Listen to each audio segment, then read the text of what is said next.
Man, the refs kind of were doing you guys wrong in that game too. I'll talk about the refs too. Like, I don't really care. If anyone want the smoke, they can get the smoke. Like, honestly, like, let's talk. Yeah. I get that, people just annoying. Title of the video: Sarah hates people.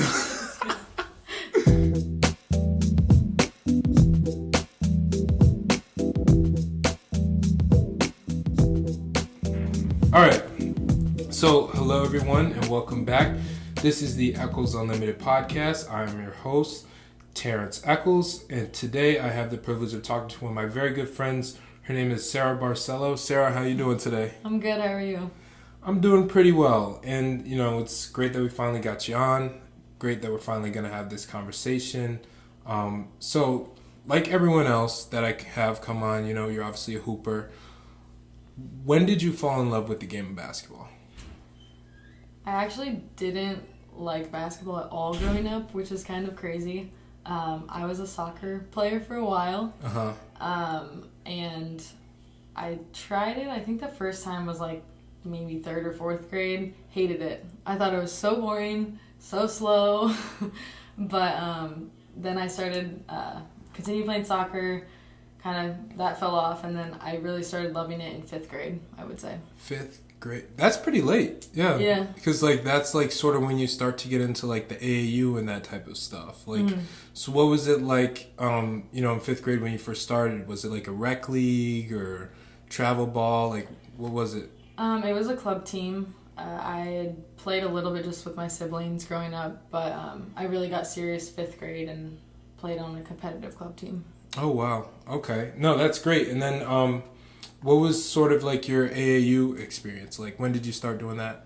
So I did it fifth grade on, and then I actually took a break in high school. I didn't do it my freshman year of high school because I was just going to train. Mm-hmm. My parents believed that I just kind of needed to not really be out and playing games. I would benefit more from training and doing skills work. So I took a break then, and then kind of picked up the rest of the high school. So. Mm-hmm. Great. And what team was that? I think it was it was stacked, right? You guys had a bunch of really good players. So I actually played on a couple different I started with the Arizona Elite in grade school, and then I played with a club team with my younger sister actually, my 8th grade year. Okay. Just a small local team, and then in high school I played on a team called Arizona Fire.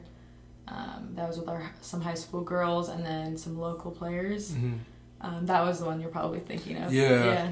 And then after that, I played with a team out of California, Oakland Soldiers. Oh yeah, I've heard that's an EYBL team, right? Yeah. Okay. So it's the female side of it. Yeah. And it was fairly new at the time, so we didn't have as much rep as the men's side, obviously. Yeah. But my brother played on the men's side, so they started up a female side and asked me to join. Oh, that's sick. I even think your year, your junior year of high school, the men's soldiers team won Peach Jet. Yeah. Right? I think Kihei Clark was on that team. I follow a lot of Virginia basketball. Yeah, I think that, I'm pretty sure it was the same time. Mm-hmm. Yeah, it was just after my brother finished playing with them. Yep. But they made it a couple times. So what was it like, sort of, you're from Arizona. We haven't covered that yet, but what was it like, just traveling to Oakland? Because Oakland's North California, right? Did you have to do that for practice? What was that like?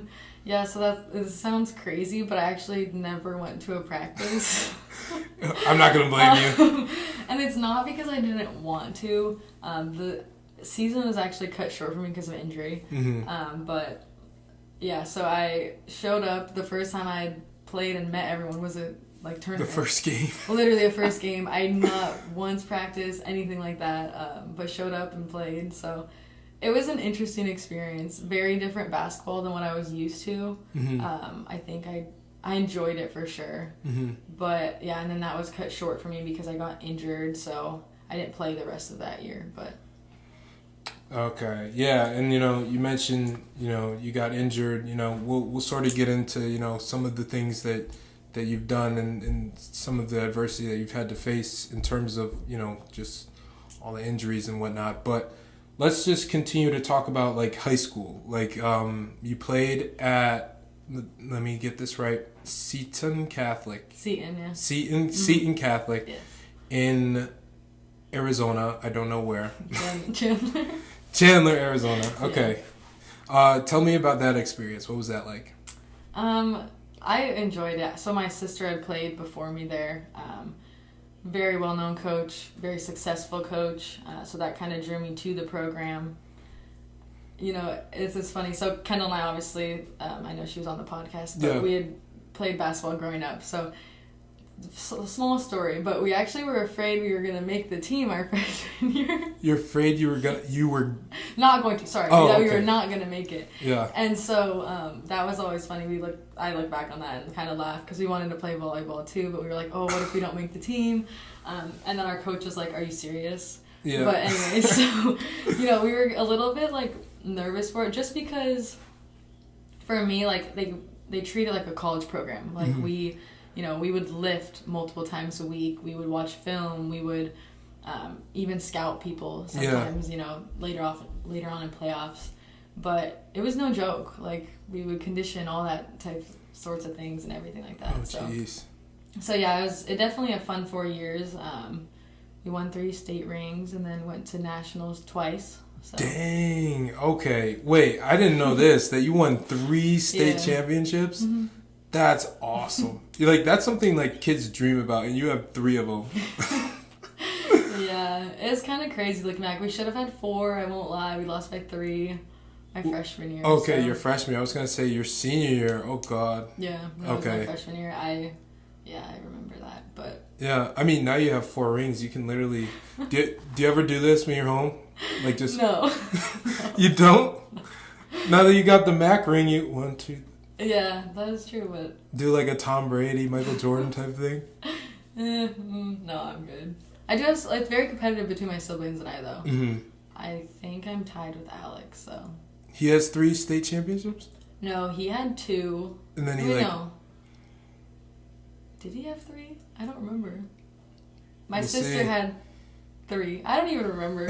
I don't know, but it was a very competitive thing. But then he won at Arizona, so... He was like, oh, I have the college one, but... Right. I mean, college rings count. Like, a ring is a ring, honestly. Totally. I have none. So... Yeah, I mean, hey, you win some, you lose some. Yeah. I seem to lose a lot, so... Oh, God. Not giving yourself enough credit. No, it's okay. It's okay. No, it was a great run. Yeah, so...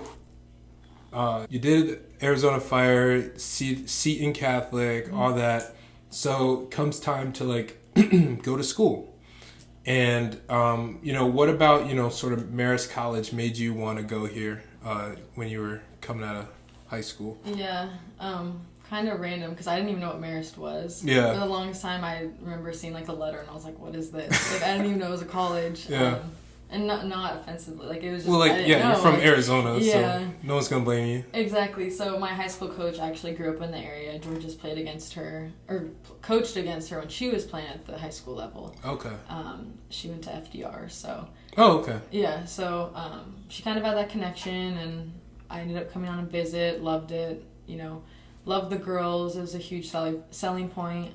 And then also, I like the balance between school and basketball. Mm-hmm. I felt like I was valued and could be valued as an athlete just as much as an academic student. So yeah, absolutely. And that's so important. That's I know that's something that gets stressed a lot, especially in the women's program here. Yeah. Just being able to be on top of your academics. I think 1 year, everyone on your team who was eligible made all MAC academic, which is insane. It is crazy.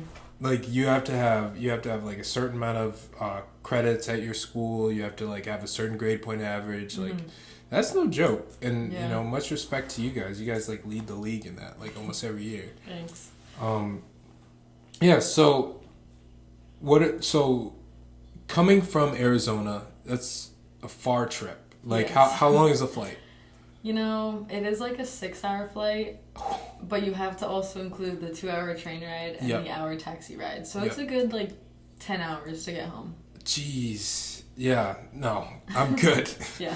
That's quite a lot. And so what is it like to have to go through that, you know, every time, like, you go home, come back? Like, obviously you don't get to go home as much as everyone else. Like, what was sort of how did that make you feel, like, not being able to do that and stuff? You know, it is tough because I couldn't just go home on the weekend, you know, have a meal with my family or whatever. But that's why the relationships with my teammates were so important. They became like sisters to me. I still keep in contact with, if not like, most of them, but some of them. Mm-hmm. So, you know, it was challenging at times, but I also needed to be away from, you know, family and just things going on back home. So I kind of took it as an opportunity to grow for myself and kind of become more independent. Yeah, and, you know, that's something that, you know, a lot of people, you know, would be hesitant to do. Mm-hmm. But, like, the fact that you're able to just, you know, go on, do your own thing. And I can say, like, you probably have grown from that, like, just personally, like, immensely. Yeah, no, I would say I have. I mean, I also have my sister's kind of close. Yeah. It's a couple hours away, so that's been nice, like, some family at least. But I've learned many things that I would not have, you know, learned being back at home or very close to home. So it's allowed me to grow as a person, and, you know, I've enjoyed it. Yeah. And what's, like, one sort of piece of advice for someone who, like, maybe moves all the way across the country? That's a good question. You know, in my recruiting process, I was like, I'm not going East Coast. Really? So, yeah, I told myself, and here I ended up on the East Coast. But, you know, I would say don't be afraid of the challenge. It looks like a very, very daunting thing that you would come across, but I think it's all about perspective in life. Like, how do you want to look at it? Do you want to look at it like that? And, you know, that could become very scary. Or do you want to look at it in a way where it can be an opportunity, where you can, you know, invest in yourself? And so I would encourage people, challenge people to not be too afraid. Yeah. And I'm not saying, you know, things were, every moment was perfectly great. Yeah. No. There definitely have been ups, definitely been downs, but yeah, I don't know. I definitely think it's how you look at things. Mm-hmm. Yeah, and, you know, you mentioned, you know, coming all the way here, you had a familiar face with Kendall Crick, who, you know, was on the podcast last week. What was it like sort of having her go through all this process with you? Yeah, it's been great. We obviously have known each other since kindergarten, you know, grew up together as sisters pretty much, but it's definitely been, it's like family away from home. So, you know, in those moments where we were like, oh my gosh, we don't get to go home, like we had each other, and, you know, we could make the best of the situation regardless of what was going on. Yeah, no, exactly. And that's, you know, that's great. Like, obviously probably moving so far away, like, isn't always the best, but, you know, just sort of having another person there who, you know, is going through the same sort of thing, that's great. Definitely. And so what was, like, your first impression of college basketball when you got here, summer 2018? Yeah. You know, just got here, just got to college. Like, what was sort of your first impression, like, when you first stepped on the court? Well, so I actually had a little bit of a delayed start. I don't know if people knew that, but I came into college with an injury that I had been battling for like 2 years. Mm-hmm. So I actually didn't participate in summer stuff. Okay. I was here. I was in rehab. Yeah. Kind of the story of my life. But I was on the sidelines. Mm-hmm. So it's a little bit of a different, I guess, start to college. But to me, I kind of tried to look at it in a positive way. Like, okay, I couldn't be out there on the court learning, but you learn so much from the sidelines. You don't even really realize until, you know, you're kind of stuck on the sidelines. Yeah. But I still was able to lift. You know, I was around the team. So, but then when I first started playing, it was, again, a little late. Like, it was like right before season had actually started. But oh, jeez. Just a very different game from high school. I mean, it was a competitive high school that I was at, obviously, and so I was kind of used to some of it, which, funny story, my high school coach actually steals a couple of things from George's. So, like, plays and things like that. Kendall and I were like, oh my gosh, this is that play. So, like, you know, we had a little bit of, like, I guess, prior knowledge to it. Not really knowing, it just happened. Yeah. But, you know, obviously faster game, more physical, you know, getting up and down. It's different. So, exciting. Yeah, yeah, and I mean, you get thrusted into the starting lineup. You were able to, sort of get a good taste of college basketball your freshman year. Not a lot of kids get that sort of opportunity. What was it like from that perspective once you finally got on the court? Good days and bad days, Yeah. I would say. Yeah. Just because I was getting minutes, doesn't mean it was just like all great and things Yeah. like that. And it was exciting. I was very thankful that I had the opportunity.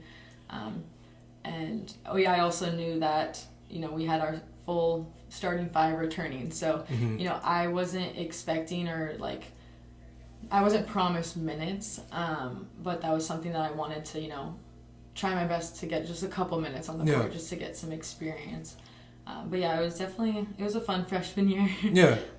Didn't end that great just because the game, but you win some, you Yeah. lose some. No. We lost that one, but Yeah. it's all good. Exactly. No, and I was there. I drove up to Albany. You were there for that game? Yeah. I was. goodness. Me and Eddie drove up. Oh gosh. Yeah. Shout out to Eddie though. Yeah. Shout out Eddie. Thank you. But yeah, no, we came, but we were supporting you guys 100%. There's no way. All through the 30-point loss. Hey, we don't have to say that. We don't have to discuss that. Look, we're being honest, aren't we? Yeah, no, We're you being said it, open. not me. Hey, it was full circle. We lost by 30, but then we just won by almost 30. So, Exactly. Hey. full circle. Hey, no, yeah. I mean, we're about to get there too, but no, that's what it is. Yeah. And my favorite redemption story, this is my second time mentioning Virginia, but that same year, Virginia lost to a 16 seed. In the very next season, they win a national championship. Yeah. It's like you got to go through that stuff in order to get agree. to the highest point, and it's a true test to the type of person you are, the type of team you are, like that. Definitely. That really shows resilience. I agree. So let's get to your sophomore season. Okay, so obviously making it to the championship game, disappointing loss. You got some girls were sick, some girls were missing games, this and that. We're going on. So you guys were huge expectations. You guys expected to not only make a deep run in the tournament, but to win the tournament, to win your conference tournament, to be number one in the league. I think you guys were picked number one too, right? I believe so. Your sophomore season, yeah. And so everyone was expecting, Marist or Ryder, who's going to be the number one team. But talk to me about how that season went, and things were going really well for you guys. Yeah. Again, I had a slow start to that season. Yeah. Reoccurring thing. Common theme of injuries. Yeah. But hey, we're still working. But anyways. Yeah. Oh, right. I had surgery my freshman summer. Yes. Right after season, I had gotten surgery in April. Was that the one where you had to you were running? I remember seeing a video of you running and a yes. thing was holding you up to run. Yeah, it was supposed to.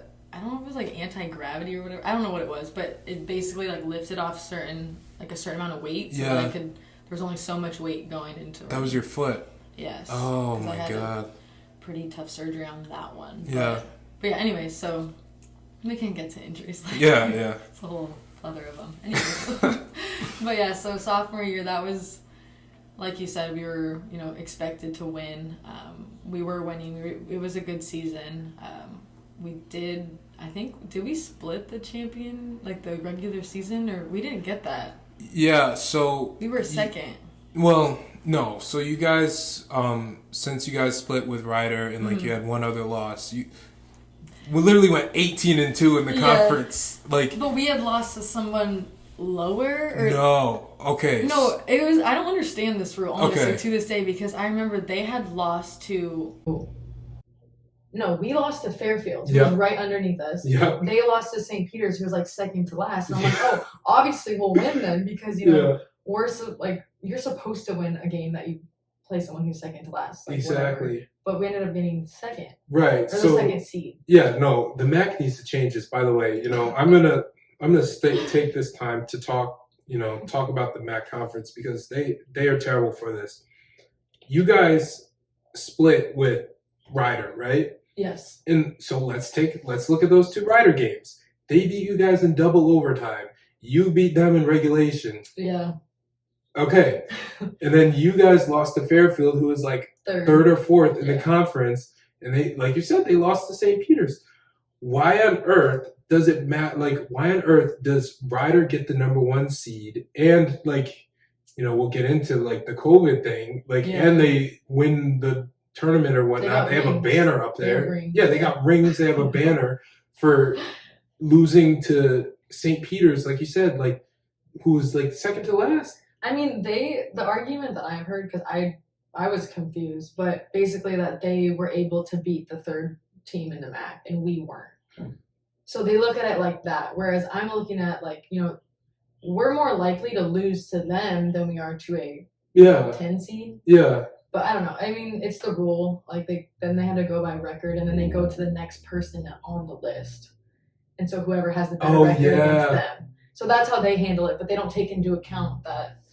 I don't know. That's a stupid ass rule, Sarah. I'm telling you. Just the competitive, like me being so competitive, it pissed me off. Yeah. I was like, how? That doesn't make any sense. But what are we going to do? Change the rule as it's happening? Yeah, exactly. For our benefit? Yeah, no. Because I remember, like, even just a few weeks ago, being down in Atlantic City, seeing that Rider banner up, I'm like, these people, man. Because, like, you guys still got to put up a banner for being regular season co-champions. Yes. So, like, you were still regular season co-champions. They were just the number 1 seed because of how that works. So, like, honestly, if Rider wanted to see you guys in that tournament, it would have been over. Okay? Yeah. You guys knocked them out the year before. You're going to knock them out again.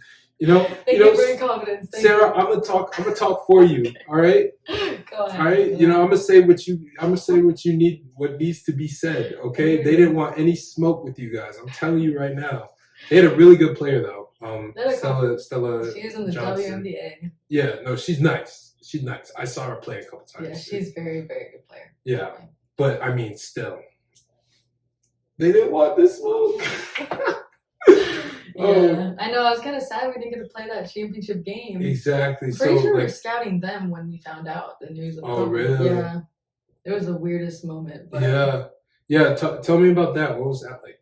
I mean, we're all sitting there together as a team scouting who we're supposed to be playing, and like there was just like I felt like everything was going in slow motion. Like you just see people walking across and saying news. We didn't know what was going on. Yeah. But we had seen that the Ivy League had canceled their tournament, so we're like, oh no, like.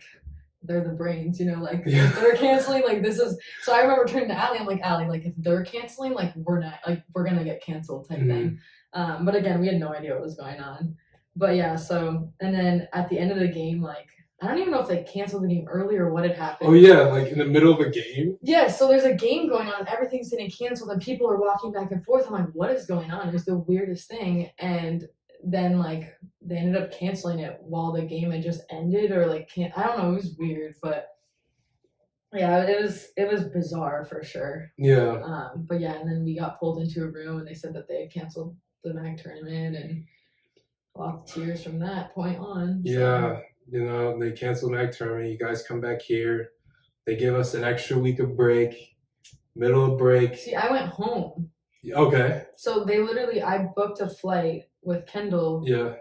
For not even 24 hours after it had been canceled or whatever. Oh, geez. So we get on a bus. I remember like schedule a flight right now. Like you don't want to get stuck here. Yeah. So Kendall and I had to pack up our room within like 7 or 8 hours, and then we jumped on a flight and left. No way. Yes, it was crazy. Oh, geez. So that next day I was home. So did you like pack to be there for the next 4 months, or is like, or we're packing to come back in 2 weeks? Like, what was sort of your mindset doing that? I mean, our whole room was packed up. Like literally everything was taken off the walls. Like I had all my stuff in the middle of the room. Yeah. I wasn't planning on coming back because I didn't know. Yeah. And so it was again a very bizarre experience. Yeah. But yeah, and then I was at home for I don't even remember how long till school started. Yeah. Yeah. Exactly. No summer, no nothing. Yeah. So let's get to your junior year. Not exactly the same sort of ending, like way different ending, a much happier ending. Yeah. But I mean, the start of it and going through it, and I was there too. Like, just the whole entire like the season was played, like 95% of the season was played. No one was on campus. Yep. No one was like really allowed to see each other. Like we never hung out or anything like that. Like nothing. It was I don't just. think I saw you during that time. Like we didn't even pass each other in the hallway. Oh yeah. Like that's how strict I feel like it was. Yeah. We were really in a bubble, and like our practice times, like we practiced and we left, and then we didn't even see you guys. Yeah. It was weird. Yeah, and we would come in and like we would go back. We were all in the same building together. Like you guys were all in the same, building. You guys had to do a bunch of moving around too, unfortunately. Yeah. Because of, positive tests. Not even on your side, but, other teams, referees, people, coaches, but you guys were fine. Yeah, none of us had tested positive the entire season. Exactly, which is, a testament to, like, the program and, like, what sort of dedication you guys had to being successful that year. Like, you guys were locked in. You were super smart about COVID, super smart about everything on the court. But what was it like playing like that? It ended, obviously, on a positive note. Probably one of the hardest, just, like, I guess, years mentally. No one really knew what was going on. Like, I mean, people just saw us playing, and there were mixed emotions about that. I didn't go home for Christmas, like all that. Like, I didn't see anybody except for my teammates, and even then, sometimes I had to wear a mask around my teammates. But we were only able to go to the gym or our dorm, and that was it. Yeah. So, that was difficult. Definitely had to become creative on like, okay, how do we get a break from each other? Yeah. But, it was difficult going from playing and then, pauses and then jumping back to playing. Like, it's hard on anybody's body. Yeah. And, I'm not surprised there were, injuries when there were, but yeah, it was tough. But I think what got us all through it was just each other, and we all we wanted to do it for each other. So we were like, hey, if we're gonna do the season, we're gonna do it right. And I think that helped us in being successful and dedicated to it. So I don't know if that answers your question. No, answers it perfectly, honestly. And just seeing what you guys did, I was so happy for you guys, like everything that you had been through that season and then years prior as well.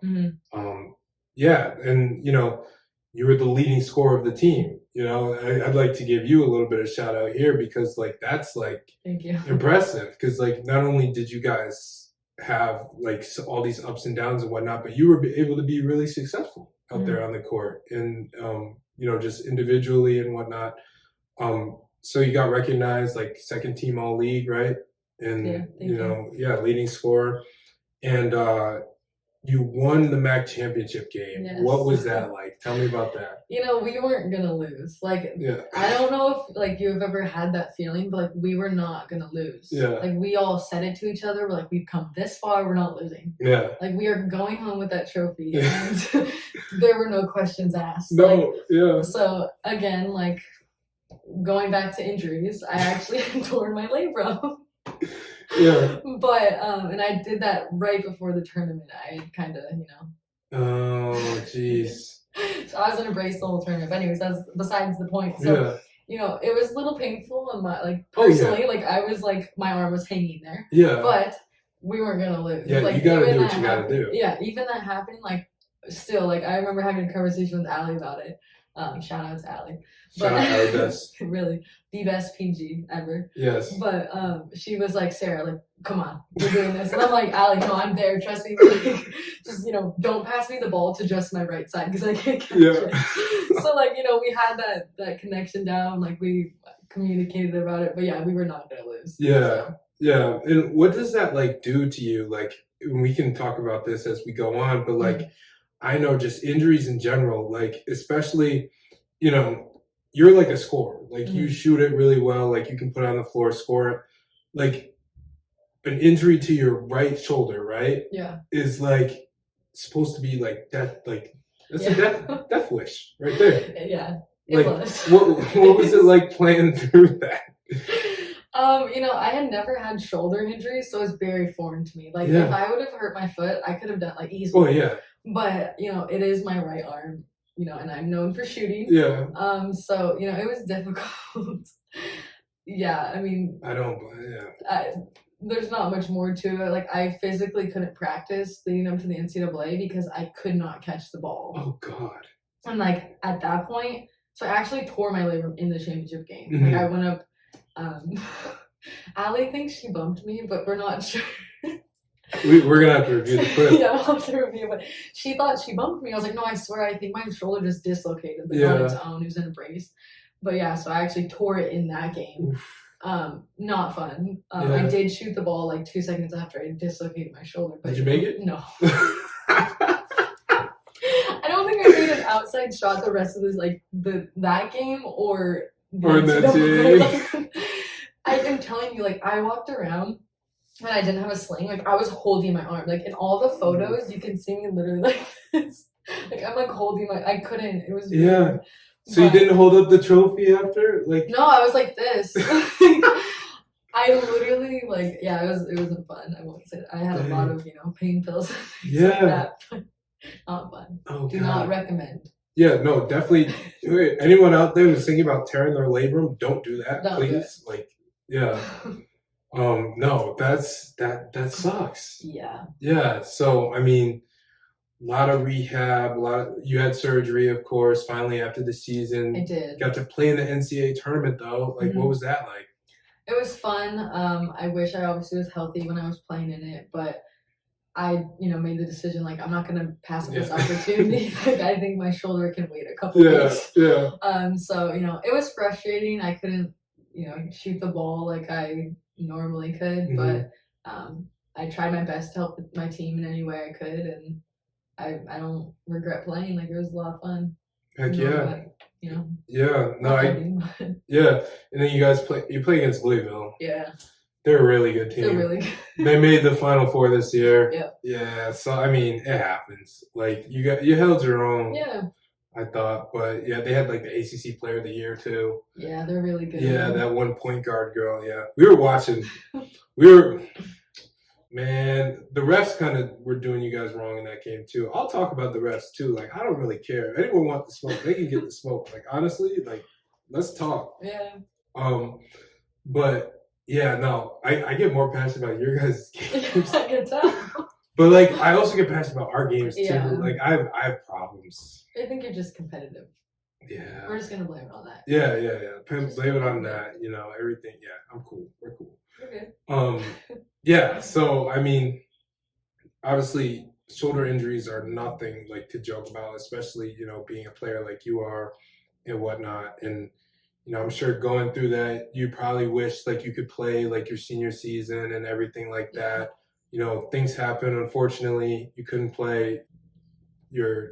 It's your shoulder. It's like your bread and butter, like you said. So yeah, but I get cleared in like 2 weeks. 2 weeks, finally cleared. I know. Oh my gosh, congratulations! Thank you, I appreciate it. So finally getting cleared. This year, didn't play, but it happens. Let's talk about your struggles, like just not being able to, take the court. Like, you've been through so many injuries. Like, I'm sorry to say it. No, I mean, it is what it is, and it's how you look at it. Like I said, like, I really am a firm believer in that, and it sucks. I won't lie. My shoulder injury, that was the hardest one I've gone through. Yeah, I bet. I was really like, oh my gosh, this summer I'm not gonna have to be in rehab for once. And then there I was. And still. But it happens. It's life, and they throw you things, and so I don't know. You gotta keep going. That's going. my best advice. Yeah. But yeah, no, that one. This has been a difficult injury. Yeah. Especially on the mental side of it, like. Let's talk about that. Yeah, I mean, after going through this was my second surgery in 4 years. It's not fun, and shout out to all the people who are going through injuries currently or who have, because it is a lot. And it's tough. There's no way around it. But yeah. So anyways, we're cool, man. We can piece them together. Exactly. No, it'll be it's an editing thing, like not a huge deal. I've dealt with it. I've dealt with worse before. Yeah. That's the thing. Like to get to this point, like there was so many times where like I thought I had audio, like I missed an entire episode, like I thought video was working, it didn't like. Yeah. Hey, live and you learn. Exactly. And one day I'm gonna have someone who's like, this is going to be such a big podcast. People are going to be like, I'm going to have people behind the camera. Yeah, then you don't have to do that. Yeah, someone focusing on the audio, someone focusing on the video. I just need to focus on it. You'll be mic'd up then. Exactly. I'll be mic'd up. Exactly. No. Stay tuned. The future of, his podcast. Exactly. Hey, thank you. Thank you so much. The real ones will know the journey that you've gone through to get there. Exactly. Like you're seeing me right now, Sarah. I appreciate it. Yeah. Shout out to Matt Turner though. He saw me in. You want to talk about me in the? I was on like one mic. Like I don't even know if I had two mics yet. Like we were no video thing whatsoever. Hey, like, that's okay. Yeah. Gotta start somewhere. Exactly. No. Great. So, let's just continue on our conversation. I think we were just talking about, injuries. Injuries. Yeah, fun stories. Yeah. Yeah, I don't know. I mean, I recently started a group. Yeah. I've come to a couple of them. Yeah, let's talk to that. Let's talk about that. So it's called Injured Athlete Support Space. It's a mouthful. We recently renamed it. It's A4A, which stands for Athletes for Athletes. Something I'm very passionate about. Like I said, having injuries and reoccurring injuries, it's tough on the mental. So I was just trying to figure out a way that, to be there for each other, because I feel like a lot of times, the mental health side of it, you forget about that or whatever. So just finding a space that we can be there for each other and giving back. It's like something that I feel like I lacked the past 4 years, and that's not on anyone. It's how it is. But hoping that I could, start the group and give younger athletes that opportunity to have that support and space for, dealing with injuries and what they're going through. Yeah, and, that's great. You have a very good, solid core group of people. Definitely, I think it's something that can continue to grow here. I think that's something that happens in every sport, football, lacrosse, volleyball, basketball. Like once you get more and more teams involved in everything, like it's going to be something big here. And it's like sort of, that's like part of, you didn't really get to be on the court this year, but like that's going to be part of the legacy like that you leave at this school, is like that you were able to start this group, despite all the adversity they had faced, and that's super dope. So congratulations about that. Thank you. Yeah, we're a small group, but we're mighty. I feel like, to me, like I don't care if there's one person who shows up to the group. Like I'll still host the meetings and do what I was hoping to plan and things like that. But I'm hoping it can just, maybe encourage people or inspire them in some way to just keep fighting those battles, and most of the battles people don't even see that they're going through. So exactly, and you guys have cupcakes too. Yes, so there's always cupcakes. Come for the cupcakes. And in the last meeting I have to pick. I have an issue. Oh no. You gave someone else a point. The team that ended up winning got a point. We were playing Jeopardy. Yeah. Just to preface, we were playing Jeopardy. Not Jeopardy, trivia, whatever. Yeah, they got a point because they wrote 2 answers. You can't write 2 answers in Jeopardy. But they did make a point. I did not say that in the rules. Oh my god. So I was like, yes, I am hosting this, but I never said you can't put more than 1 answer. And they said that, and I was like, you're right. So... They won on a technicality, in my opinion. I had the most intelligent group. Sports trivia. Maybe. I don't know. You and Jow are very upset. Well, yeah. Well, me and Jow are also like the 2 most like competitive, outspoken people about that type of stuff. So I get it. But there'll be cupcakes at the next meeting, so you can come for that. Exactly. No, come for the cupcakes. Come to get beat by me and Jow and all these exciting, fun games that get played there. Yes. But down to its core, it really is just a good place for athletes to just get together and talk to each other and really feel like supported if they don't feel that, in their, close circles on their teams and whatnot. Definitely. Or just, knowing that they're not going through it alone. Like, yeah. There's other people on campus who go to rehab every day, and, it gets to be a lot. Mm-hmm. Or just not even having motivation to get up and go to rehab, or sit through practices or games, and you're just on the sideline, almost forgotten at sometimes. Yeah. Yeah, and that's a rough thing that you have to deal with, and especially this year, you and I have talked a lot about the fact that you're more than an athlete. Mm-hmm. Everyone is more than an athlete, and that's something that is sort of starting to get more represented in the more traditional, bigger media Definitely. outlets. But let's talk about some of the stuff like off the court that you've been doing. Like, I know that, I don't know how much you want to talk about this, but I'm scared. You're a bit of an artist, my friend. No. Yes. Aspiring artist. I'll put that. Okay, yes. I like that. Not many people know that about me. Okay. I'm sorry. Did I just expose? No. Okay. No. That's not what it is. I don't really lead with like, hey, I'm an artist. Yeah. Well, you don't like lead with, hey, I'm a women's basketball player. That's true. I try to. Funny story. Going into classes, like, I never wear gear. I never say I'm part of a team. Like, and it's not because I'm not proud of being an athlete. Like, I am. It's something that's definitely part of my identity. But just with dealing with injuries at a young age, I've been encouraged and pushed to find who am I outside of sports. Mm-hmm. So I want people to know me for who I am as a person and things like that before they know I'm an athlete. Yeah. So.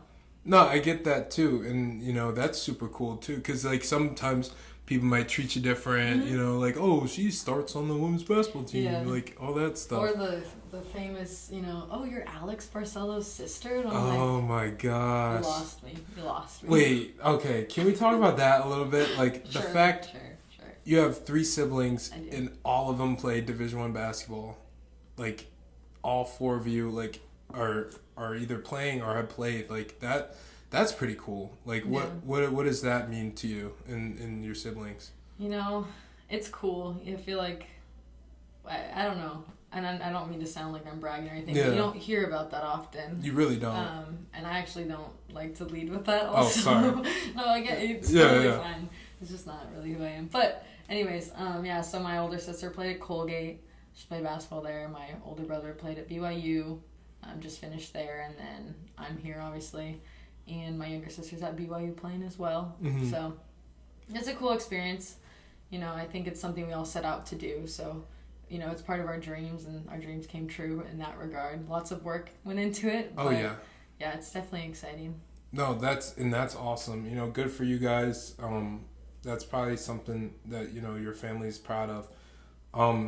So, I mean, you've decided to use your extra eligibility to go to a different school, and you have decided on San Diego State. Yes. Home of the great Kawhi Leonard, and soon to be home of the great Sarah Barcello. Oh gosh, no, it's not like that. But yes, I'm very excited if you can. Every single time, I'm happy. Yeah, no, if I got to move to San Diego, I'd be lit too. So, good for you. Super proud of you. That's awesome. What about San Diego State made you want to go there? I love the coaching staff. Top to bottom, great people, mm-hmm. Great coaches. So that's, the first thing that really drew me there.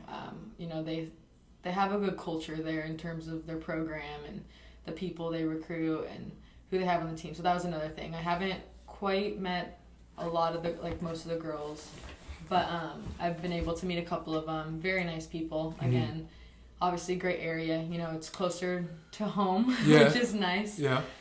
Warmer weather.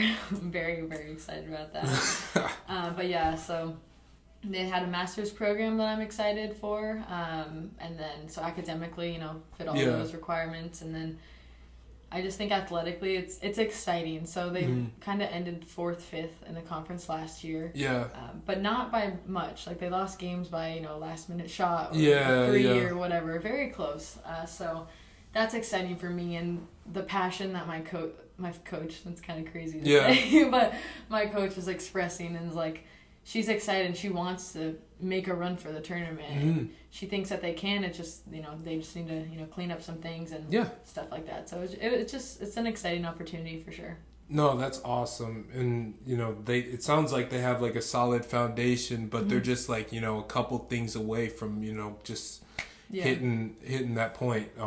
That's super dope.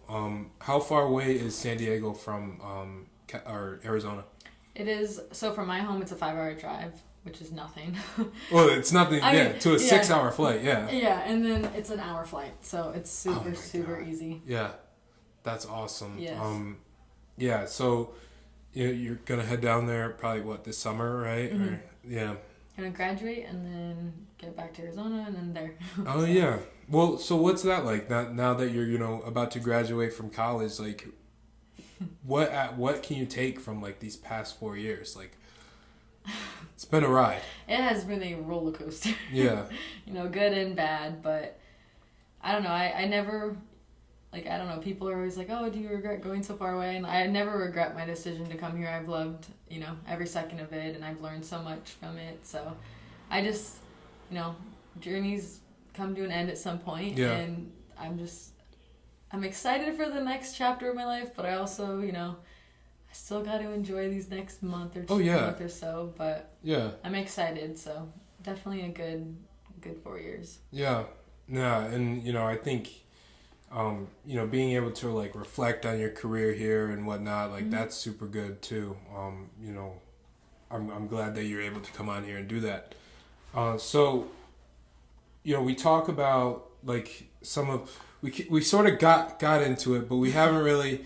I brought it up, but I'm not gonna let you shake this one. Okay. All right. You've talked about the whole artist thing, and you took some classes. You've made some pretty good artwork. Like you've done paintings, you've done drawings. You like do it for fun now. I've seen some. They're really good drawings and stuff. And I'm gonna add a photo of each one of them, like right here. Sarah's gonna give me a photo of them so I can put them all right here, so you guys can see her artwork, and that's gonna be amazing. Yep. Good luck with that. Yeah. I'll leave it at that. Yeah. All right. I mean, we'll see. I'm a persistent guy, So what else, like outside of just art, outside of the athlete support group, like what are the other sort of things you like to do outside of the court? Well, I'll just speak a little bit on the art piece because that is a big part of what I like to do outside of basketball. I kind of found a love for it in high school when I, again, first had my first injury. But, so that's just one of those things where I could get lost painting, drawing, whatever it is for hours and feel like minutes have gone by. Yeah. So that's definitely like the big thing I like to do outside of basketball. And then you mentioned the group. That is, again, another passion of mine that I like to focus on. But anyways, I don't know. I like hanging out with friends, other things to do, like outside. I don't know, competing. This is so weird, but like I'm just competitive, so I like playing games, like different things like that. But I like baking, hence the cupcakes with the group. Oh yeah. I like making things homemade, but I don't make them homemade. I won't lie. Oh okay. Disclaimer there. I make them from the store, but anyways. Oh, I see. So yeah, those are just a couple things. Yeah. Wait. I have a funny story. You know how the CAF, like they have like cupcakes, like sometimes for dessert, like and stuff. Yeah. My friend Jules Lucides, you probably know her. Shout out to Jules. She was so mad. Like we talk about this story all the time, like within our friend group. So like after the CAF, like on your way out, grab a cupcake or something, like whatever they have. I personally like the funfetti. Oh yeah. Not the cupcakes, but like the bars. Have you ever had one of those? I don't think I have. They're like brownies, but it's funfetti. So good. I'm so glad I don't have a meal plan this year. Sarah, I'd be going nuts. Oh my god. Over there. I don't think I've seen those this year. They don't have them anymore? They're like kind of cookie looking things. They like look like brownies, but it's like funfetti. So they have like sprinkles or something? Yeah, sprinkles in them. Yeah, I don't know. They're so good. Maybe I just didn't get one. Yeah. So she sees the fact, like, she thought everything was like made like homemade there. She sees like that they were adding frosting to the thing. So she's like, oh, they must have like just whipped up some frosting in the back. And they roll in with like this big giant like barrel of like something that's already made. And she my friend Megan describes it the best. She's like, Jules' jaw just dropped when she saw it. It's like, no way. Like, she felt deceived. Yeah, I feel you, honestly. Yeah, and I asked Kendall about it, but like, you guys started a cooking page for a while too. Yeah, we did for a little bit. Yeah, and so what's like your favorite thing to cook and bake or? I don't know. I prefer baking over cooking. I bake like pies, cheesecake. I haven't done that in a while. Okay. Just because I don't have all the ingredients here. Yeah, it's hard. Yeah, so I just haven't baked as much. But cooking, I mean, anything that I can, it's healthy, but also like nutritious, not where it's like I'm just eating a salad all the time. Yeah. Because I feel like a lot of times when people want to, have something healthy and be conscious of what they're eating, they just assume salad.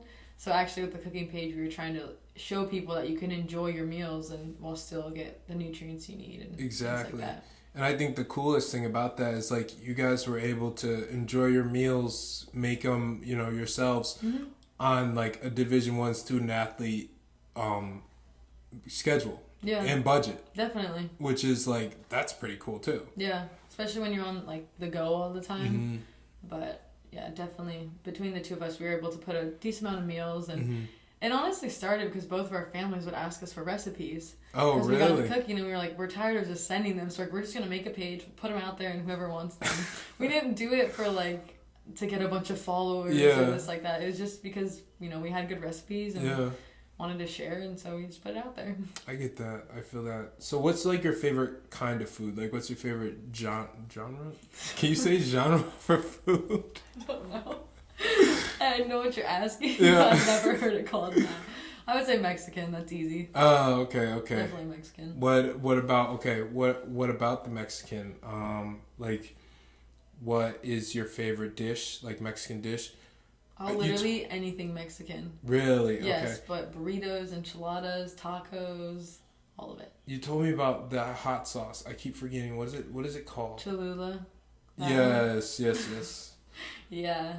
I love hot sauce. Yeah. I put on eggs on. Oh, really? It's funny because I like coming over to this side of the country. You guys put ketchup on all of breakfast foods. Yeah. I was not used to that. Like hot potatoes, sauce. Your breakfast potatoes. You don't put. No, I do. Okay. But like eggs, like I'm not like ketchup on. No, I don't like that. I've done both, sauce. But I lean more ketchup because I normally eat potatoes with my eggs. Yeah. Also, like, you guys love breakfast sandwiches? Like, breakfast burritos, gosh. though? Yes. Breakfast bacon, egg, burritos. and cheeses. No, I'm telling you, breakfast burritos. Really? Yes. They're better? Way better. I don't know. Like, so a tortilla doesn't seem like the same, like, it doesn't have the same, like, it doesn't mix as well with, like, the egg, bacon, hash brown as, a bagel does. Or I biscuit. Disagree. Really? Yes, the big thing on the West Coast is burritos for breakfast. Well, like, I mean, in Arizona, you're very close to Mexico, right? Is that not a border state? Or are you guys connected to it? Oh, really? Okay, so I'm not just, like, speaking out of my butt. Okay. Perfect. Yes. That's super cool. So, yeah, I guess, like, I don't know. Hey, you may have your own thing about the whole burrito thing. Like, hey, you point me to a good place that has good breakfast burritos here, and I'll try it. They don't have them here. Oh, see, that's the thing. Yeah. Go back to. I'm sure they have them in San Diego. Do. Yeah. That's why she's going there. Exclusive information. She's tired of breakfast. No, I'm kidding. No, that's cool. So, you say like. You like anything Mexican, like the tacos, enchiladas, all that good stuff. Yes. What are your thoughts on like Chipotle, salsa fresca, like some of the chains? I can see on your face. Sorry. You're just like. Well, it's like so we have Chipotle obviously in Arizona, but like rarely go there. There's so many other like more popular. Authentic. Yeah, it is. I get that, but it's more like there's other places that are more authentic. Like we have a place called Cafe Rio. very similar to Chipotle, but it's authentic, and so it just you can't beat that. Yeah. Yeah. I get that. Yeah. So I mean, you mentioned like that you cook a lot. You don't exactly eat at a ton of like chains and restaurants and stuff like that either. Not too much. Yeah. So what would have to be like, say like someone hands you like $50, like go eat whatever you want by yourself. What's like, where are you going? What are you doing? Where am I going? You could say one place in Arizona and one place in New York. Oh my gosh. I would go to the city and go to a pizza place and a bakery if I had that type of, I don't know, someone was like, here, go. Okay. And what are you getting at the pizza place? What kind of pizza? I either like ham and pineapple. That's a favorite of mine. Yeah, Pineapple on pizza? Yeah. Oh gosh, yes. Sarah. Yes. We haven't talked about this. Okay. We don't need to talk about it. It's good on pizza. That's all I have to say with that. Anyways. Ham too? Yes, it's Hawaiian pizza. Oh, that's what. Okay, pineapple and ham. Okay. Okay. Disgust. And with like, not like disgust, but like I'm sure it tastes okay. But Okay. like that's your go-to, like Pizza, yeah. like a Hawaiian pizza. Like I don't have anything against pizza. Like Hawaiian pizza. Like I mean, I like pepperoni. I'll like, I don't know. I'll really eat whatever. interesting though. But yeah, Hey, Hawaiian. you like what you like, you know. And what are you getting at the bakery?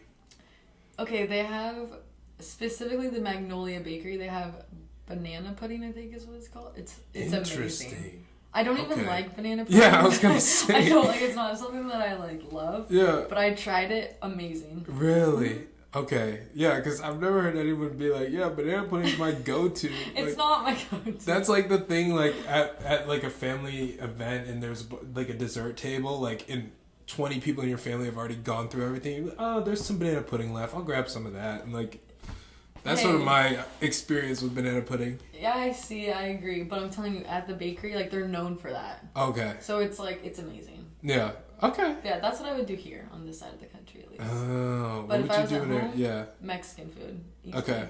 Easy. Mm-hmm. I respect that. Yes. So, what is like your favorite thing about Arizona? And then we'll talk about what's your favorite thing about New York. Okay. Arizona, you know, I love the weather, obviously. People would say I'm crazy because in the summer it gets to like 115, but Yeah. there's really good weather for most months out of the year. I also like the food options. I feel like we have a good, I don't know, there's a range of food. I feel like here, not dissing New York, but like you guys are known for like Italian food and things like that. Yeah, yeah. Whereas like we have good Italian, but we also have good Mexican and good, like there's a bunch of stuff. Yeah. So I like that. There's things to do. I feel like it's definitely growing. More and more people are coming. I'm like, stay away, please. But yeah, so I don't know. I love Arizona, and I might be biased because I'm from there, but it's my favorite state for sure. That's the title of this video. Sarah Barcello hates people moving to Arizona. No, I never said that. No, I'm kidding. But you know, I won't lie though. I moved an hour from where I used to live, and it's like, so my house backs up to a wash, which is dried because it's the desert. Wait, what is a wash?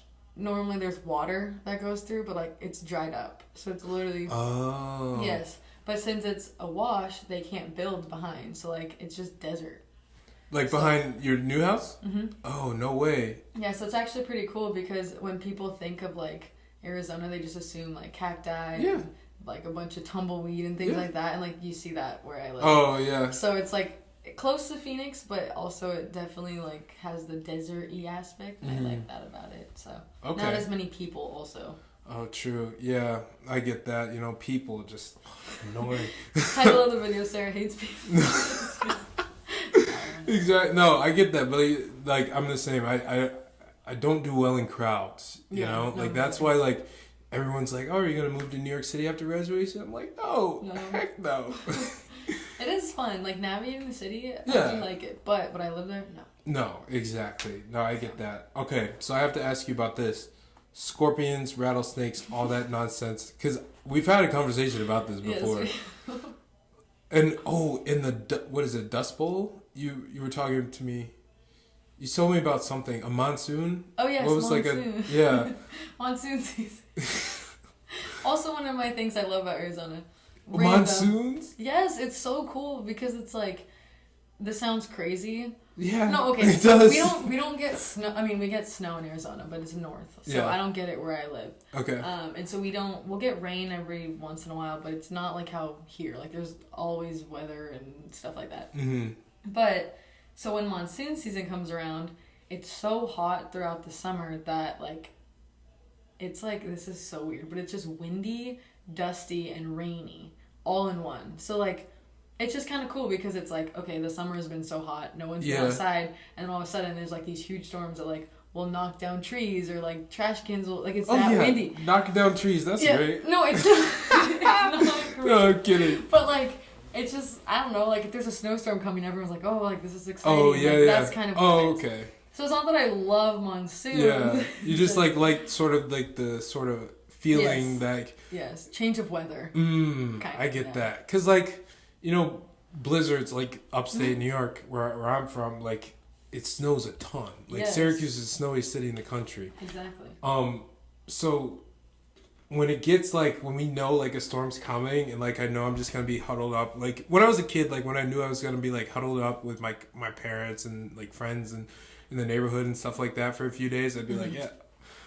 Like it was something you'd look forward to. Yes. Like you'd wake up like on a snow day, you'd be like, yes, did it snow? Yes. Exactly. You look outside, oh, I can't see the car. Let's go.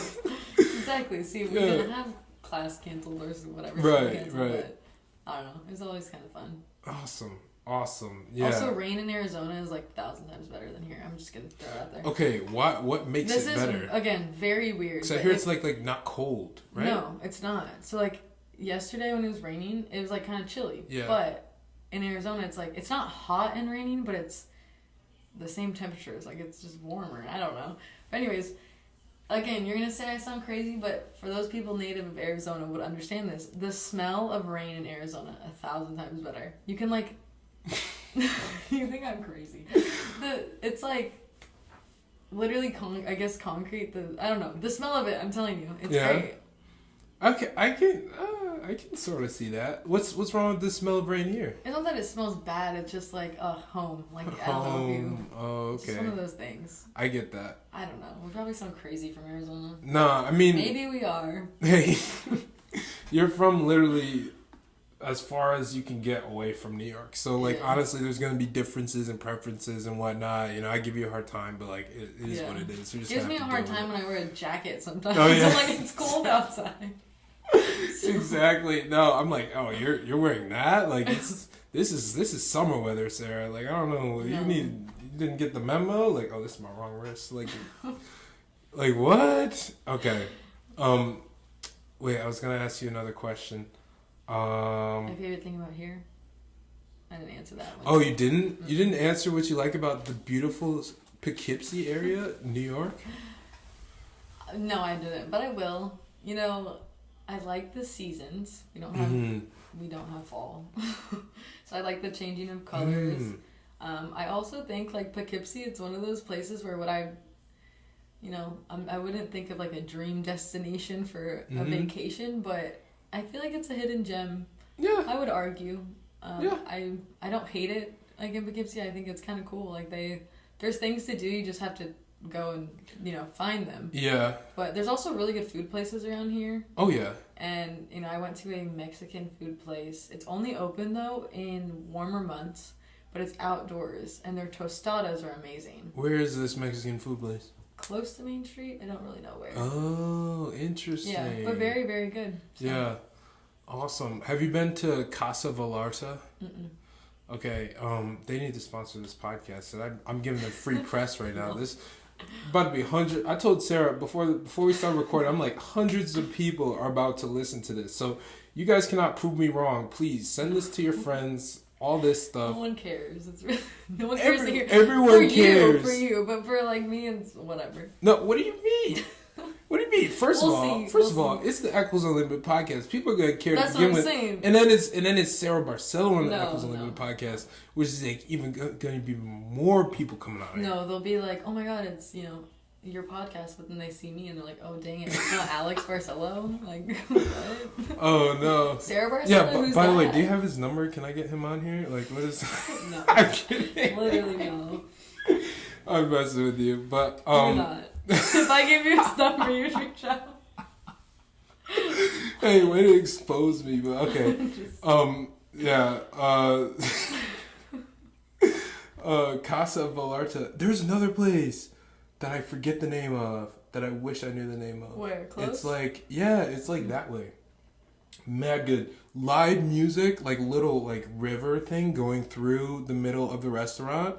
Super Through good. the river? I went to live music, but it was across the river. No. It wasn't Mexican, though. Oh, okay. It was this side of the river. Mexican food, live music. You need to send me. Yeah, I do. Place, I gotta send you that. Yeah, no, because that place was fire. It was really, really good. Yeah, okay. So let's start to wrap up things. Because we've been going for a while, but you know we talk forever all the time. So, yeah. What is like one thing you want people to know about like who Sarah Barcello is? That is tough. Yeah. I gotta think on that one. Who Sarah Barcello is. I guess kind of speaking to earlier, like I'm more than a basketball player. Mm-hmm. I feel like a lot of times when you look at an athlete, it's like, I don't know, maybe like intimidating to go up to, or like, oh, they're busy or whatever. But no, like, you know, I'm a person. And Yeah. like I do, even though if you've seen the previous moments of this podcast, I don't hate people.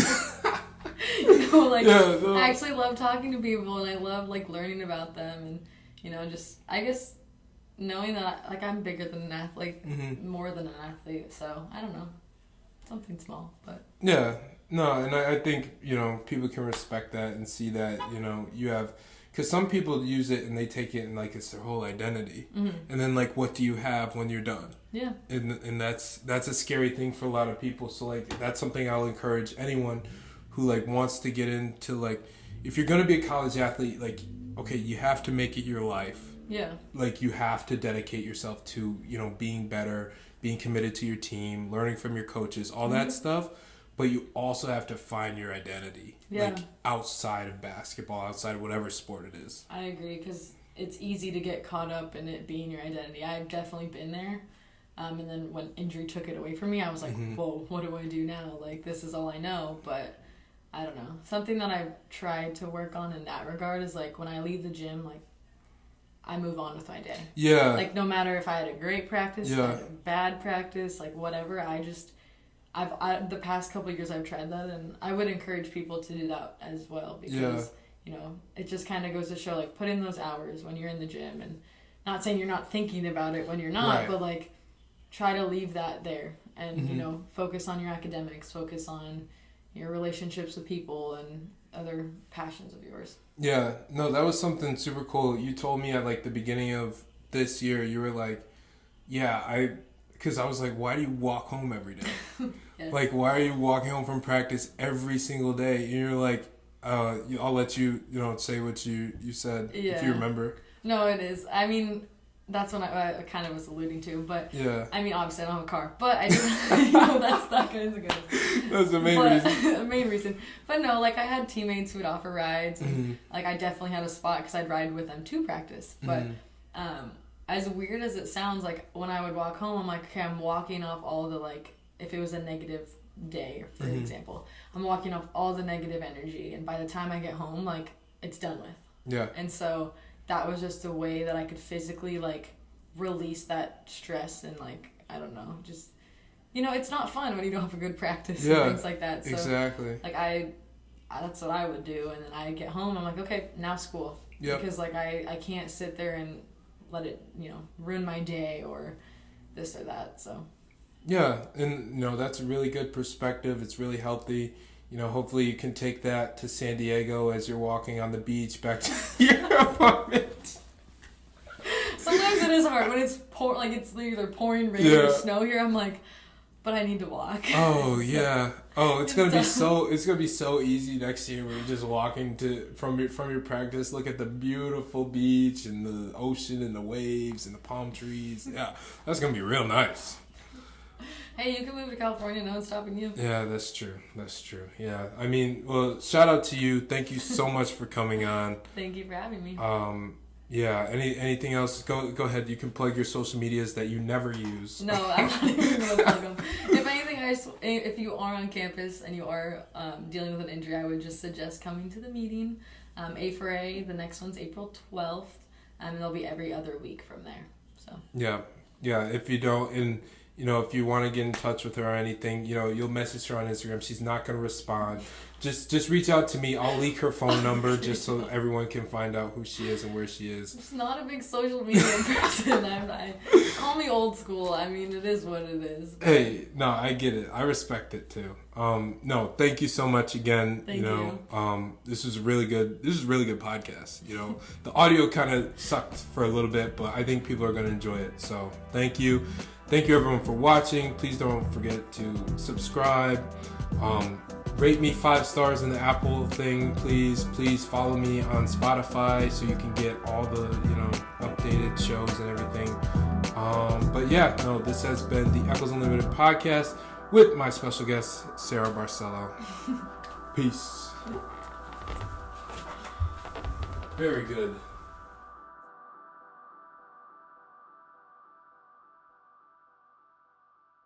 So tap your mic. Tap it? Mm-hmm. Okay, actually. Oh. Yeah. Okay. And then, see? His name's Mr. Unlimited. Yeah, you gotta be unlimited. You gotta have a thought process of being unlimited. So when people ask you, what you're thinking about or what you want to do in life or where you want to go, you gotta be unlimited. Tell them, I'm unlimited. You know what I mean? So when they ask you certain questions like, who brings you motivation, Russell? Mr. Unlimited.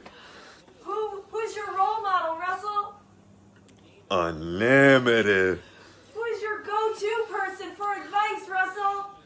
They think Pete Carroll, they think this person, think that person. Love you, Pete, but it's Mr. Unlimited. Tell 'em.